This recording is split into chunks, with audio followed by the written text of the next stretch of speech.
I used to love fog. There was something peaceful about it, the way it swallowed up the world and muffled all the noise. But that was before last November. Before the night I realized that sometimes things hide in the fog. I was driving home from my parents' house late at night. It was about a 40-minute drive, mostly through wooded back roads. That night, the fog was thicker than I had ever seen. It wasn't just hovering over the ground. It was swallowing the road, suffocating the trees. My high beams barely cut through it, turning everything into a swirling white void. At first, I was just annoyed. I had to slow to a crawl, barely making out the road markings. But then I started to feel uneasy. The kind of feeling you get when you're being watched. It didn't make sense. I was in my car, locked in, alone.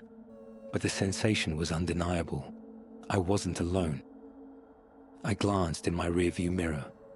Nothing but dense fog stretching behind me. No headlights, no signs of another car. Just the endless grey. And then, for a fraction of a second, I saw something. A figure. It was tall, impossibly tall, standing right in the middle of the road behind me. But by the time I blinked, it was gone. I told myself it was just my mind playing tricks. The fog, the exhaustion. I kept driving. A few minutes later, I saw it again. Closer. A shape. Dark. Indistinct. Almost blending into the fog itself. It wasn't walking. It wasn't running. It was just there, motionless, standing at the edge of the road. I tried to convince myself it was a tree, a shadow. But the longer I drove, the more I saw it. Sometimes behind me, sometimes ahead, barely visible before the mist swallowed it again. Always the same height, the same dark outline. And then, something changed. The fog ahead of me started to shift. Not drifting like normal fog, but rolling, curling inward, like something was moving inside it. I slowed down, barely creeping forward. Every instinct told me to turn around, to drive back the way I came. But something about that felt worse. Like if I acknowledged it, if I acted like I was afraid, it would know. I gripped the wheel, focused on the road, and drove straight through. As I passed, the air felt heavier, colder. The sound of my tires on the road was muffled, swallowed up by the silence. And then, just for a moment, I saw it. A face, or something close to a face. It was barely there, just an impression of deep, empty eyes, and a mouth that wasn't shaped quite right.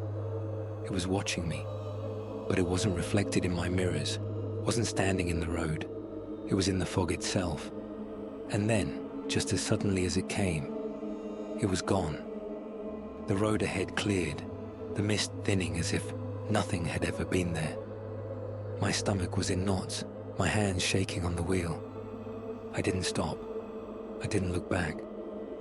By the time I pulled into my driveway, the fog had lifted completely. The world was quiet, normal. But I swear, as I locked my car and rushed inside, I could still feel it. Something was watching me. And to this day, whenever the fog rolls in, I keep my curtains closed.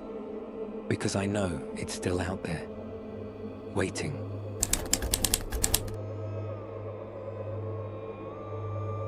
I grew up in a quiet, wooded town in northern Maine.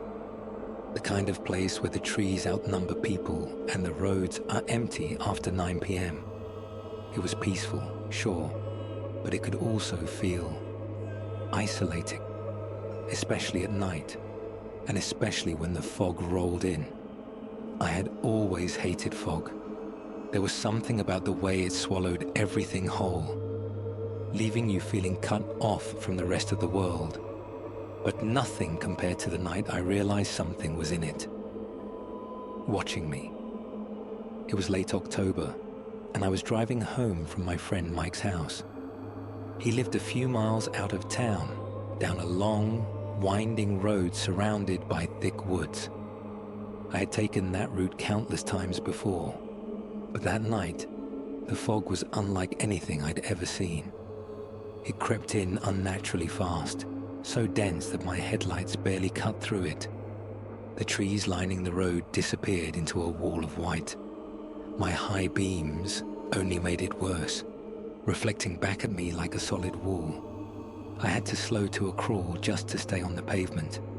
Then I saw it. At first, I thought it was just a shadow, something barely visible through the mist. But as I got closer, I realized it was a figure standing on the side of the road, tall, unmoving. I should have kept driving. I wanted to keep driving. But my stupid curiosity made me slow down.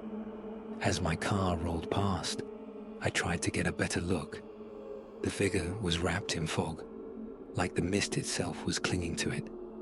I could barely make out its features, but I could feel its presence, cold and wrong.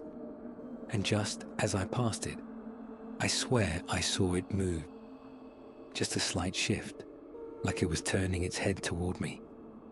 My stomach knotted. I stepped on the gas, desperate to put distance between me and whatever the hell that was. But a quarter mile down the road, my headlights caught something ahead. Another figure in the fog, standing in the middle of the road. I slammed the brakes. I knew it couldn't be the same one. I had just passed it, but it looked exactly the same.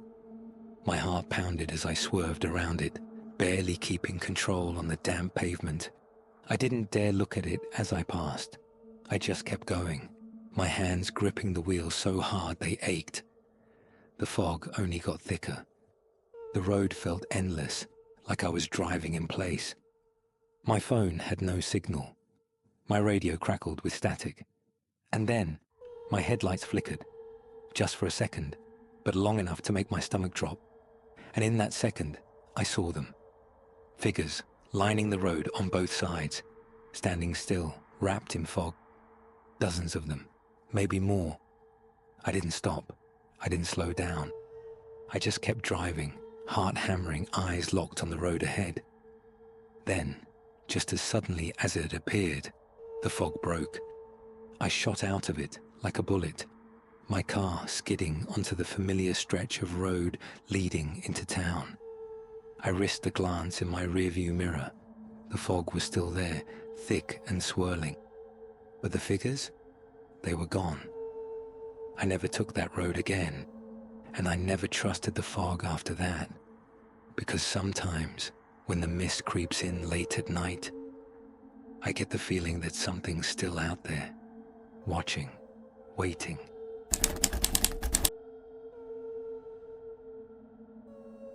It happened 3 years ago, but I still can't drive through fog without breaking into a cold sweat.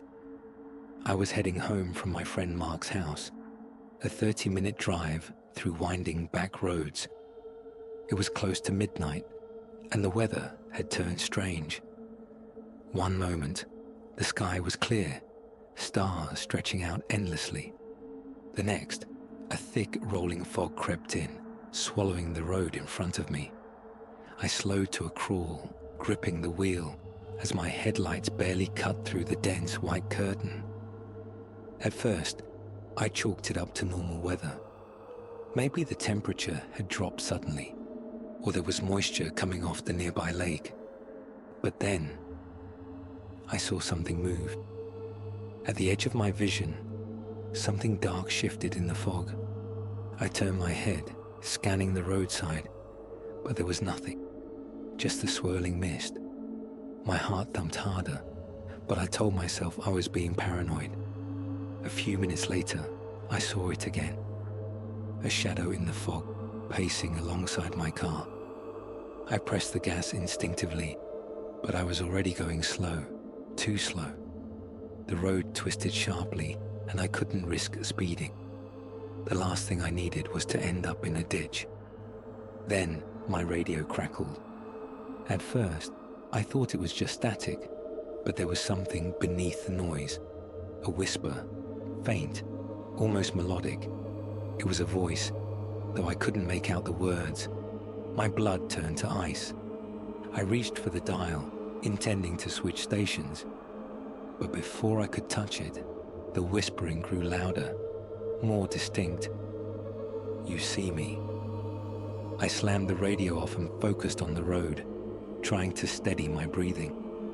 I told myself it was interference, a trick of my exhausted mind. Then, something stepped onto the road. I barely had time to react before my headlights illuminated it. A tall, thin figure standing motionless in the middle of the lane. The fog obscured its features, but I could make out the shape of a head, elongated arms, and something wrong with its posture, like it was leaning forward unnaturally. I swerved, barely missing it.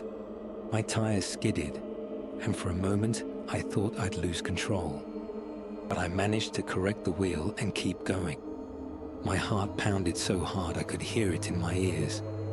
I didn't dare look in the rearview mirror. I kept driving, gripping the wheel so hard my knuckles turned white. The fog only grew thicker, pressing against my windows like a living thing. The road ahead seemed endless, stretching on in a never-ending loop.